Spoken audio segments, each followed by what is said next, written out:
जय हिंद दोस्तों, स्वागत है आपका आपके अपने चैनल स्टडी ब्लास्टर पर। और मेरा नाम है दिनेश आर्य। उम्मीद करते हैं कि आपकी पढ़ाई बहुत अच्छे से चल रही होगी। हमारे बहुत सारे व्यूअर्स ने हमसे रिक्वेस्ट की कि सर दिल्ली जोन के बारे में जितनी ज़्यादा डिटेल हो सके उतनी ज़्यादा डिटेल हमें प्रोवाइड कर दीजिए। और जैसा कि आप जानते हैं कि रेलवे ग्रुप डी 2019 जिसका पेपर की यहाँ पर 2022 में लिया गया है, इसके अंदर सबसे ज़्यादा पोस्ट जिस जोन से हैं वो है हमारा दिल्ली जोन। तो दिल्ली बोर्ड से यहाँ पर इस बार रेलवे ग्रुप डी में सबसे ज़्यादा पोस्ट हैं। तो यहाँ पर उन सभी कैंडिडेट्स को जिन्होंने कि दिल्ली बोर्ड से यहाँ पर अपना फॉर्म भरा है और अपना एग्ज़ाम दे दिया है, तो उन सभी के लिए ये वीडियो बहुत इंपॉर्टेंट हो जाता है। इस वीडियो में हम आपको बताएंगे कि दिल्ली जोन से आपको किस जगह पर पोस्टिंग मिलेगी, यानी कि आपका जॉब लोकेशन दिल्ली के अंदर ही रहेगा या फिर दिल्ली के बाहर भी रहेगा। और दिल्ली के बाहर अगर आपका जॉब लोकेशन रहेगा तो किस जगह पर आपका जॉब लोकेशन रह सकता है, कौन कौन से ऐसे स्टेशन हैं जो कि यहाँ पर दिल्ली जोन के अंदर आते हैं, इन सारी चीज़ों पर हम बात करेंगे। साथ ही साथ हम बात करेंगे कि किस कैटेगरी के लिए यहाँ पर दिल्ली जोन से कितनी सीटें निकाली गई हैं, यानी कि यहाँ पर एससी के लिए कितनी सीटें हैं, ओबीसी के लिए कितनी सीटें हैं, जनरल के लिए कितनी सीटें हैं, सारी चीज़ों के ऊपर हम बात करेंगे। साथ ही साथ हम ये भी बात करेंगे कि दिल्ली जोन में पीईटी के बाद फाइनल कट ऑफ यहाँ पर कितनी रह सकती है। साथ ही हम आपको ये भी बताएंगे कि डीवी के लिए वेटिंग लिस्ट रखी जाएगी या फिर नहीं रखी जाएगी। तो सारी चीज़ों पर जानने के लिए वीडियो पर लास्ट तक ज़रूर बने रहिएगा। वीडियो का एक भी सेकंड मिस मत कीजिएगा और वीडियो को छोड़कर बिल्कुल भी मत जाइएगा। यहाँ पर देखिए, ये विकिपीडिया हमने खोल रखा है और यहाँ पर क्लियरली लिखा हुआ है नॉर्दर्न रेलवे जोन। सबसे पहले आपको पता होना चाहिए कि जो दिल्ली जोन है उसे नॉर्दर्न रेलवे जोन के अंदर रखा गया है। यहाँ पर देखिए क्लियरली हम ये लाइन भी आपको पढ़ के बता देते हैं कि the northern railway is one of the 18 railway zones of India and the north most zone of the Indian railways. It is headquarters at the Baroda house in new Delhi, यानी कि इसका जो हेडक्वार्टर्स है वो यहाँ पर बड़ौदा हाउस के अंदर है, दिल्ली के अंदर। अब यहाँ देखिए इसके डिवीज़न कौन कौन से हैं, ये एक चीज़ आप जान लीजिएगा। और सारी चीज़ें मैं आपको मैप के थ्रू कराऊंगा, अभी सारी चीज़ें मैप के थ्रू हम आपको बताने वाले हैं, तो इसीलिए वीडियो को छोड़कर मत जाइएगा। देखिए यहाँ पर इसके जो हेडक्वार्टर है ये हमने आपको बता ही दिया, बड़ौदा हाउस न्यू दिल्ली के अंदर है। और 5 divisional headquarters are located at, यानी कि इसके 5 जो डिवीज़न है वो कहाँ कहाँ पर है वो देख लीजिएगा ज़रा सा। Ambala railway division at Ambala जो कि हरियाणा में आता है। फिर यहाँ पर देखिएगा दिल्ली रेलवे डिवीज़न दिल्ली के अंदर, Firozpur railway division at Firozpur जो कि पंजाब में आता है। और अगला है Lucknow NR railway northern railway division जो कि यहाँ पर लखनऊ उत्तर प्रदेश में आता है। Moradabad railway division at Moradabad जो कि वेस्टर्न उत्तर प्रदेश में आता है। अगला है यहाँ पर देखिएगा Kanpur central railway station at Kanpur Uttar Pradesh, ये भी इसी के अंदर आता है। Agra cantt railway station at Agra जो कि वेस्टर्न उत्तर प्रदेश का पार्ट है, ये भी इसी का ही डिवीज़न है। अब यहाँ पर देखिए इसे हम मैप के थ्रू समझने की कोशिश करते हैं। यहाँ पर जो ये ब्राउन वाला पार्ट है, यानी कि जो हल्का ब्राउन है, थोड़ा ग्रेइश कलर है, ये जो है पूरा का पूरा ये आपका यहाँ दिल्ली जोन के अंदर आता है, यानी कि एनआर जोन के अंदर आता है, नॉर्दर्न रेलवे जोन के अंदर आता है। ये देखिए इसके अंदर जितने भी हिस्से आ रहे हैं जैसे कि आप देख रहे हैं यहाँ पर, ये देखिएगा यहाँ आपका न्यू दिल्ली हो गया, यहाँ रोहतक हो गया, पानीपत हो गया, कुरुक्षेत्र हो गया आपका, यहाँ लुधियाना हो गया, यहाँ होशियारपुर हो गया आपका। और इसी तरह से यहाँ अगर आप देखेंगे तो रायवाला हो गया, और ये देहरादून हो गया, शिमला हो गया, तो और इधर उधमपुर हो गया। और साथ ही साथ यहाँ श्रीनगर का पार्ट भी, यहाँ देखिए श्रीनगर तक यहाँ पर आपका ये जो नॉर्दर्न रेलवे जोन है ये जाता है। अभी इसे क्लियर तरीके से और हम देखेंगे कि कौन कौन से रेलवे स्टेशन हैं जो कि यहाँ पर एनआर यानी कि दिल्ली जोन के अंदर आते हैं, जहाँ पर कि आपकी जॉब लोकेशन दी जा सकती है। अब यहाँ पर देखिए नॉर्दर्न रेलवे की ऑफिशियल वेबसाइट है, यहाँ पर थोड़ा सा रुक करते हैं और यहाँ पर देखिए क्लियरली तरीके से सारी चीज़ें मेंशन की हुई है। इसके बाद हम एक एक रेलवे स्टेशन पर भी आपको यहाँ पर इंडिकेट करेंगे कि कौन कौन सा रेलवे स्टेशन यहाँ पर आता है। देखिए सबसे पहले यहाँ आपको बता रखा है, यहाँ देखिए डिवीज़न आपको दिए हैं जो हमने आपको पहले ही बता दिए। Northern railway now comprises of 5 division, Ambala, Delhi, Firozpur, Lucknow and Moradabad. ये चीज़ हमने आपको पहले ही बता दिया था। Formerly established in the year 1952, यानी कि 1952 में इसकी स्थापना हुई थी। फिर उसके बाद यहाँ पर देखिएगा रीच ऑफ नॉर्दर्न रेलवे। अब देखिएगा इस जो नॉर्दर्न रेलवे की रीच है, यानी कि इसकी पहुँच कहाँ तक है, spreading across the states of Jammu Kashmir, Punjab हो गया, हरियाणा हो गया, हिमाचल प्रदेश हो गया, उत्तरांचल जिसे कि अब उत्तराखंड हम कहते हैं, उत्तर प्रदेश हो गया, दिल्ली हो गया, और यूनियन टेरिटरीज अपनी चंडीगढ़ हो गई। यानी कि इन जगहों पर आपकी पोस्टिंग यहाँ दी जा सकती है। और कौन कौन से रेलवे स्टेशन है उसके बारे में भी मैं अभी आपको इंडिकेट कर दूंगा दूंगा, यानी कि आपकी जो जॉब लोकेशन है, ऐसा नहीं है कि आपकी जॉब लोकेशन फिक्स दिल्ली में ही रहेगी। आपकी जॉब लोकेशन जम्मू कश्मीर भी हो सकती है, पंजाब भी हो सकती है, हरियाणा भी हो सकती है, हिमाचल प्रदेश भी हो सकती है, उत्तराखंड भी हो सकती है और उत्तर प्रदेश भी हो सकती है, और दिल्ली तो रहेगी ही रहेगी। साथ ही साथ आपकी जॉब लोकेशन यहाँ पर चंडीगढ़ भी हो सकती है, यानी कि इनके आसपास जितने भी रेलवे स्टेशन हैं वहाँ पर यहाँ आपकी जॉब लोकेशन दी जा सकती है। अगला है यहाँ पर gateways on the northern railway. अब यहाँ पर इसके बारे में बताया गया है, देखिए कि यहाँ आप किस किस तरीके से यहाँ पर नॉर्दर्न रेलवे पहुँच सकते हैं, यहाँ पर कौन कौन सी चीज़ें हैं जो कि आपके लिए देखने लायक है, और कौन कौन सा यहाँ पर किस तरह से नॉर्दर्न रेलवे फैला हुआ है, ये सारी चीज़ें इसमें बताई गई हैं। अब यहाँ देखिए जम्मू का बताया गया है कि जम्मू में टूरिस्ट स्पॉट्स कौन कौन से हैं, जम्मू भी इसका पार्ट है, क्योंकि जैसा भी हमने आपको बताया तो ये जम्मू के बारे में आप पढ़ सकते हैं। इसी तरह से यहाँ देखिए पंजाब भी यहाँ पर नॉर्दर्न रेलवे का पार्ट है, तो जिसके अंदर कि यहाँ अमृतसर, लुधियाना हो गया और चंडीगढ़ हो गया। तो ये देखिए यहाँ पर कौन कौन से हमारे चीज़ें हैं देखने लायक, वो सारी चीज़ें इसमें नॉर्दर्न रेलवे ने क्लियर की हुई हैं। यहाँ चंडीगढ़ के बारे में भी बताया है, शिमला के बारे में बताया, देखिए शिमला में क्या क्या चीज़ें हैं और क्या क्या फेमस चीज़ें हैं, और क्या यहाँ पर देखिएगा जो है तारा देवी टेम्पल है, जो कि 10 kilometre from Shimla is dedicated to Tara Devi goddess of stars. यहाँ देखिएगा ये जो कि यहाँ स्टार यानी कि तारों की देवी कहलाती हैं, वो यहाँ पर मंदिर है। तो ये सारी चीज़ें यहाँ बताई गई हैं। यहाँ देखिए आपको मुरादाबाद के बारे में बताया कि famous for its brass handicrafts in the both domestic and foreign markets, इसके लिए जो है अपना मुरादाबाद फेमस है। दिल्ली के बारे में बताया गया है, लखनऊ के बारे में बताया गया है, आपको पता होना चाहिए उत्तराखंड के बारे में बताया गया है। देखिए देहरादून के बारे में, the capital of Uttaranchal which is known for Indian military academy, आपको पता होना चाहिए कि इंडिया का IMA इंडियन मिलिट्री एकेडमी जो है ये हमारे देहरादून उत्तराखंड में स्थित है। और इसी के साथ साथ यहाँ पर the forest reserve institute, the Doon school भी यहाँ पर है, जो कि इंडिया के टॉप मोस्ट स्कूल्स में आता है। Foot hills of the Himalayan range यहाँ पर स्थित है। पठानकोट हमारे यहाँ पर देखिए हिमाचल प्रदेश का पठानकोट भी इसी के अंदर आता है। और यहाँ देखिए रिलीजियस जो प्लेसेस हैं उसके बारे में बताया गया है, हरिद्वार भी इसी में आता है। तो यहाँ देखिए काफ़ी कुछ कवर करता है यहाँ पर आपका नॉर्दर्न रेलवे। और यहाँ देखिए वर्कशॉप की जो प्रोग्रेस है उसके बारे में बताया गया है, कौन कौन सी वर्कशॉप है यहाँ पर प्रोग्रेस है। लोकोमोटिव वर्कशॉप यहाँ पर आपका चारबाग हो गया, कैरियज एंड वैगन वर्कशॉप यहाँ पर आलमबाग हो गया। तो इन वर्कशॉप्स में भी आपकी जॉब लग सकती है। तो यहाँ ये सारी चीज़ें इसमें आपको वेबसाइट में दी हुई है, तो सारी चीज़ें आप पढ़ सकते हैं। देखिए आराम से यहाँ पर आप इजीली इन सारी चीज़ों का पता कर सकते हैं।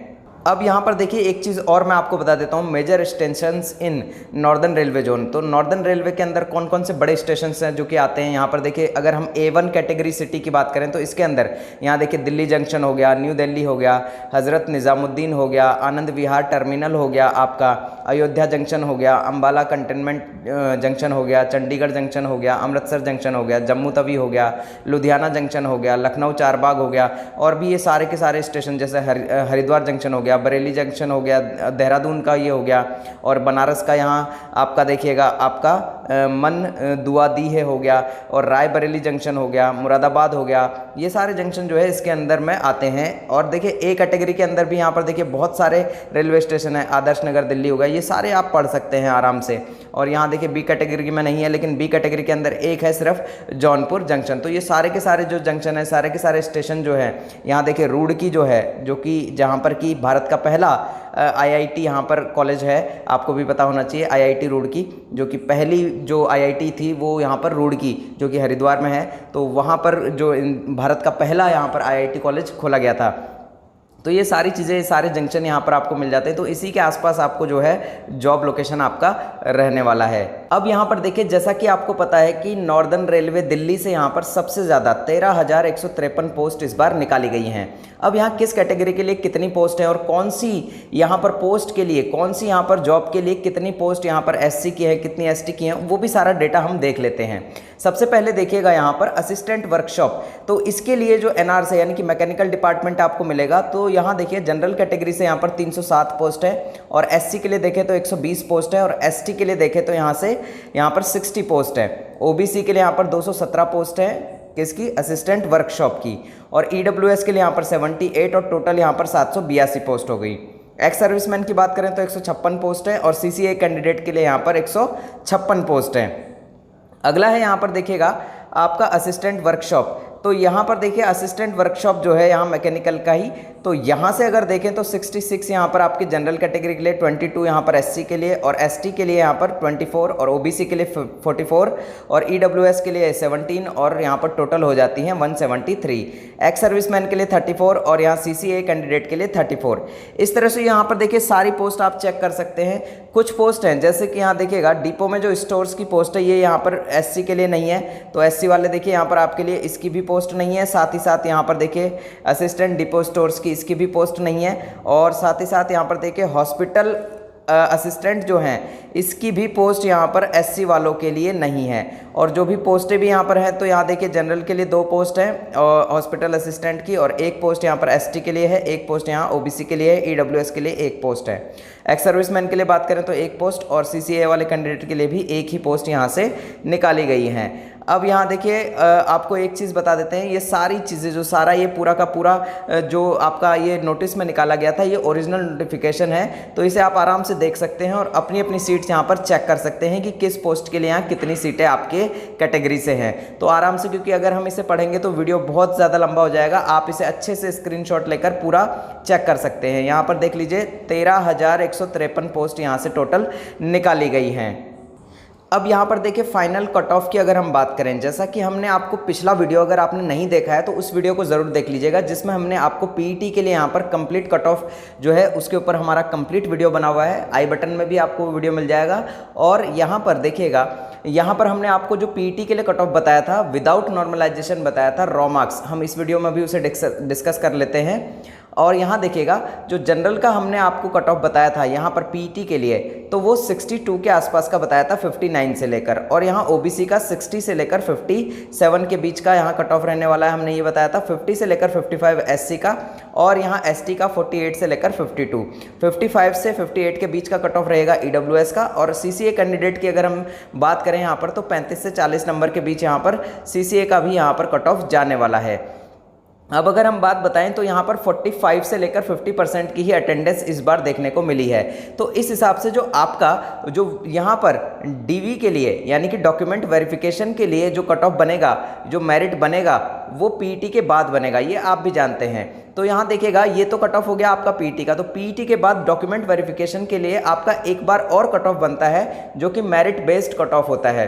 तो यहाँ पर मेरिट बेस्ड कट ऑफ की अगर हम बात करें तो ये जो आपका यहाँ पर जो कट ऑफ बनेगा पीईटी के लिए, इस पीईटी के कट ऑफ में आप यहाँ पर मिनिमम टू मिनिमम यहाँ 5 to 6 मार्क्स आप ऐड कर सकते हैं, यानी कि 5 से 6 नंबर आपकी यहाँ पर बढ़ोतरी हो जाएगी जब यहाँ पर आपकी डीवी के लिए यहाँ पर आपकी कट ऑफ बनेगी, यानी कि 5 से 6 नंबर आपके इंक्रीज हो जाएंगे, यानी कि 5 से 6 नंबर आपकी ज़्यादा जाएगी। जो भी कट ऑफ हमने आपको रॉ मार्क्स के बेस पर बनाई है और जो आपका कट ऑफ जाने वाला है यहाँ पर पीईटी के लिए, उस वाले कट ऑफ से आपका जो यहाँ डॉक्यूमेंट वेरिफिकेशन के लिए कट ऑफ जाएगा उसमें +6 कर लीजिएगा, 5 से 6 की रेंज के बीच आपका ये नंबर बढ़ जाएगा।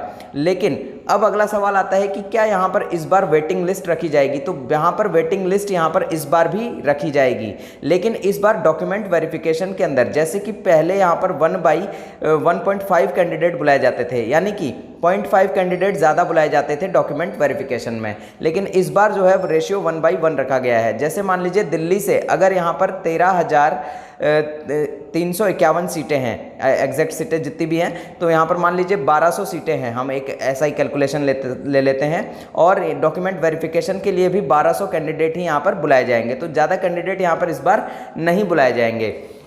तो यहाँ पर डॉक्यूमेंट वेरिफिकेशन में बिल्कुल जो जितनी सीटें हैं उतने ही कैंडिडेट बुलाए जाएंगे। अब इसमें क्या होगा कि आपकी जो वेटिंग लिस्ट है वो यहाँ पर इस बार भी रखी जाएगी, यानी कि अगर आपका पीईटी क्वालिफाई हो जाता है, मान लीजिए आपका पीईटी क्वालिफाई हो गया, तो पीईटी के बाद यहाँ पर जो है आप फाइनल मेरिट में नहीं आए, यानी कि डॉक्यूमेंट वेरिफिकेशन की जो फाइनल कट ऑफ बनी उसमें आपका नेम नहीं आया, तो आपको यहाँ पर वेटिंग पैनल में रख दिया जाएगा। वेटिंग पैनल में रखने से आपको ये फ़ायदा होगा कि मान लीजिए यहाँ पर डॉक्यूमेंट वेरिफिकेशन में अगर यहाँ पर 100 कैंडिडेट बुलाए गए, इन 100 में से यहाँ पर मान लीजिए केवल यहाँ पर 80 कैंडिडेट ही आए, तो यहाँ 20 कैंडिडेट बच गए, तो यहाँ पर क्या होगा कि यहाँ जो कट ऑफ है इसे डिक्रीज करके दोबारा से पैनल बनाया जाएगा। जैसा कि आपने 2018 की वैकेंसी में भी देखा होगा कि बार बार पैनल बनाया जाता है और बार बार यहाँ पर कट ऑफ को डिक्रीज करके कैंडिडेट को बुलाया जाता है।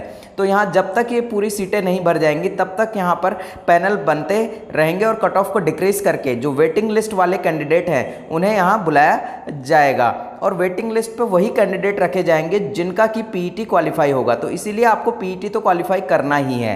अगर आप पीईटी क्वालिफाई कर लेते हैं तो भी आपके यहाँ चांस रहते हैं कि आपको यहाँ पर वेटिंग लिस्ट में रखा जाएगा और यहाँ पर जैसे ही रेलवे को ज़रूरत होगी या जैसे ही यहाँ पर अगर सीटें भरी नहीं जाएंगी तो यहाँ रेलवे वेटिंग लिस्ट वाले कैंडिडेट को कॉल करके यानी कि यहाँ पर आपको ईमेल के माध्यम से डॉक्यूमेंट वेरिफिकेशन के लिए बुला लिया जाएगा। और एक सबसे बड़ी बात जो कि यहाँ पर हमारे एक व्यूअर के साथ हुई और वो बहुत ही यहाँ पर प्रॉब्लम में भी है अभी, तो वो मैं डिस्कस करना चाहूँगा कि उन्हें यहाँ पर डीवी के लिए यहाँ पर पैनल लिस्ट में 2018 की जो वैकेंसी है उसमें कॉल आया था, यानी कि उन्हें मेल आया था और उन्होंने मेल ये चेक नहीं किया और जिस दिन उनका डीवी था, मैं आपको ये बहुत ही सच्ची घटना बता रहा हूँ, तो उनका डीवी जिस दिन था तो उस दिन डीवी के लिए यानी कि डॉक्यूमेंट वेरिफिकेशन के लिए वो नहीं पहुंचे।